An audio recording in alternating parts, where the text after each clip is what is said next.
Assembly నియోజకవర్గాల కోఆర్డినేటర్లకు,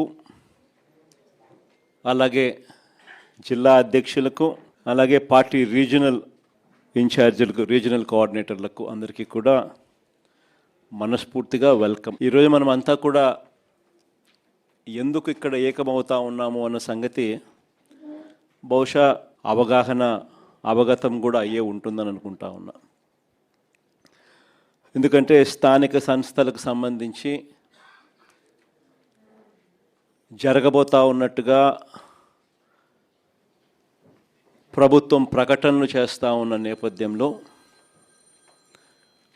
మనం కూడా స్థానిక సంస్థల ఎన్నికలకు సంబంధించి సీరియస్గా తీసుకోవాల్సిన అంశం మీద గట్టిగా చెప్పడం కోసం మళ్ళీ ఒకసారి మనం అంతా కూడా ఇక్కడ సమావేశం అవుతా ఉన్నాం. ఎన్నికలు జరుగుతాయా జరగవా పక్కన పెడదాం.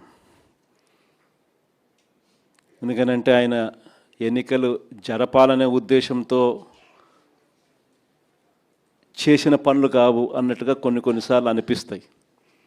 ఒకవైపునేమో 44 లక్షల మంది ఓటర్లు లేరు అని, ఒకవైపున ఈల ప్రభుత్వం చేసిన ఎస్ఐఆర్ రిపోర్టే చెప్తా ఉంది. మరోవైపున ఆ 44 లక్షల మందిని కలిపి ఓటర్ల లిస్టును తయారు చేస్తున్నారు. సో మరి ఎన్నికలు లేని ఓట్లు ఉన్నట్టుగా చూపించి ఎన్నికలకు పోయే కార్యక్రమం జరుగుతూ ఉంటే హైకోర్టులు ఎలా ఒప్పుకుంటాయి, ఎన్నికల కమిషన్ ఎలా ఒప్పుకుంటుంది అనేది పక్కన పెడదాం. ఎందుకంటే ఒకవైపున ఓట్లు లేవని వీళ్ళే చెప్తున్నారు, మరోవైపున అవే ఓట్లతోనే వీళ్ళు ఎన్నికల ఓటర్ లిస్టు తయారు చేసి ఎన్నికలకు పోయే కార్యక్రమం చేస్తూ ఉన్నారు.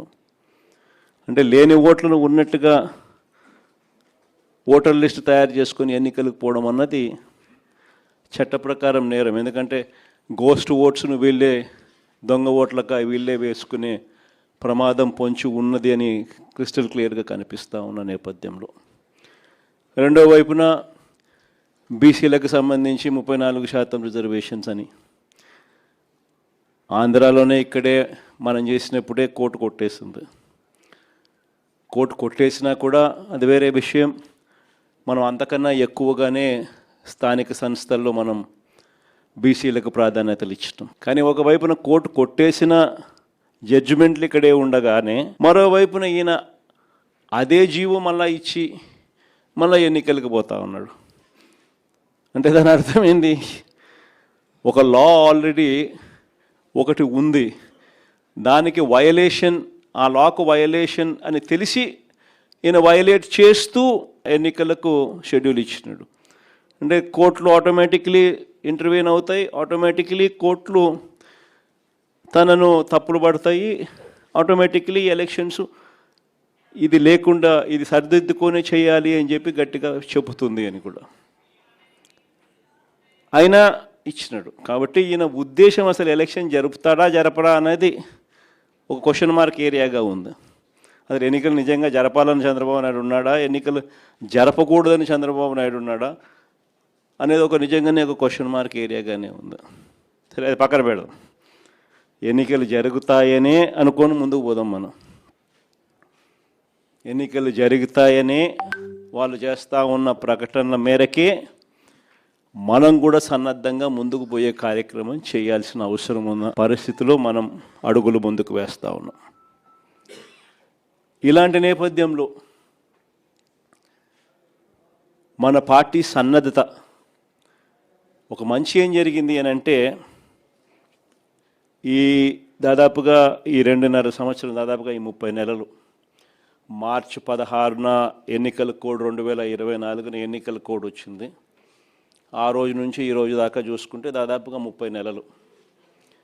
ఈ 30 నెలల కాలంలో మనం ప్రతిపక్షంలో ఉన్నా కూడా పార్టీని గ్రామస్థాయి దాకా కూడా బలంగా తీసుకొని పోగలిగినాం. మొట్టమొదటిసారిగా ఒక ఆర్గనైజ్ స్ట్రక్చర్లోకి గ్రామస్థాయి నుంచి డివిజన్ స్థాయి వరకు, మున్సిపాలిటీలో అయితే వార్డులు, గ్రామంలో ఉన్న వార్డు స్థాయి దాకా కూడా పార్టీ బలంగా నిర్మించగలిగినాం. మొట్టమొదటిసారిగా గ్రామంలోనే అనుబంధ విభాగాలు పెట్టడం, గ్రామ కమిటీలు వేయడం, సిమిలర్లీ సేమ్ థింగ్ మున్సిపాలిటీస్లో అయితే వార్డులలో కూడా అదే మాదిరిగా చేసినాం. అంత పటిష్ట స్థాయి నాయకత్వం గ్రామ స్థాయి దాకా తీసుకొని పోయి అక్కడ కూడా కమిటీలు వేసి పార్టీ సన్నద్ధంగా పెట్టాం.